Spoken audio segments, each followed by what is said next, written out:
का मुद्दा सीधे देश के संविधान की आत्मा से जुड़ा है। सवाल सिर्फ इतना है कि क्या संविधान से सेक्युलर और सोशलिस्ट यानी धर्मनिरपेक्ष और समाजवादी जैसे शब्दों को हटाने की वकालत संविधान की शुद्धि है या फिर वैचारिक सत्ता की स्थापना की पहली सीढ़ी।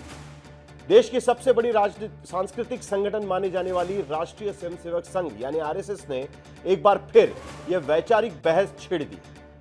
इस बार मांग है कि संविधान की मूल प्रस्तावना लागू करने की मांग। संघ की साप्ताहिक पत्रिका ऑर्गेनाइजर में लिखा गया है कि सेक्युलर और सोशलिस्ट जैसे शब्द संविधान में जोड़े गए वैचारिक बारूदी सुरंग है, यानी वैचारिक बारूदी सुरंग के तौर पर उसका इस्तेमाल किया गया, जिनका असली उद्देश्य था धार्मिक मूल्यों को कमजोर करना और राजनीतिक तुष्टीकरण को बढ़ावा देना।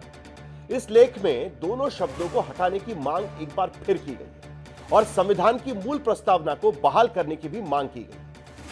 अब आपको इससे सहयोग कह सकते हैं या फिर रणनीति, लेकिन इस बहस को चंद रोज पहले हवा दी गई थी संघ के सर कार्यवाह दत्तात्रेय होसबले के एक स्टेटमेंट में, जब उन्होंने खुलकर कहा था कि सेक्युलर और सोशलिस्ट जैसे शब्दों को संविधान की प्रस्तावना से हटा देना चाहिए। उधर कांग्रेस ने भी इन सभी मुद्दों को लेकर अपना मोर्चा खोल दिया है। कांग्रेस का कहना है कि राज्यसभा सांसद जयराम रमेश दरअसल संघ पर इस मुद्दे को लेकर सीधा निशाना साधने की कोशिश कर रहे हैं। उन्होंने कहा है कि 1949 से ही आरएसएस संविधान का विरोध करता रहा है और सबसे बड़ा सवाल यह है कि क्या यह संविधान पर हमला है या संविधान की मूल प्रस्तावना को लागू करने की नीति। क्या यह अंबेडकर और नेहरू के विचारों का अपमान है या भारतीय परंपरा का सम्मान। और आज की डिबेट में हमारे साथ कांग्रेस, बीजेपी, संघ विचारक, संवैधानिक जानकार और धर्मनिरपेक्षता के पक्ष विपक्ष में खड़े राजनीतिक योद्धा भी खड़े हैं और हम उनसे पूछेंगे वो सवाल जो आप पूछना चाहते हैं, बिना डरे बिना रुके। लेकिन सबसे पहले संघ के बयान और उस पर प्रतिक्रिया को हम सुन लेते हैं एक बार और फिर बहस को आगे बढ़ाएंगे और फिर आपको बताएंगे पॉलिटिकल स्टॉक एक्सचेंज में वो सवाल जिनका सीधे जनता ने जवाब दिया।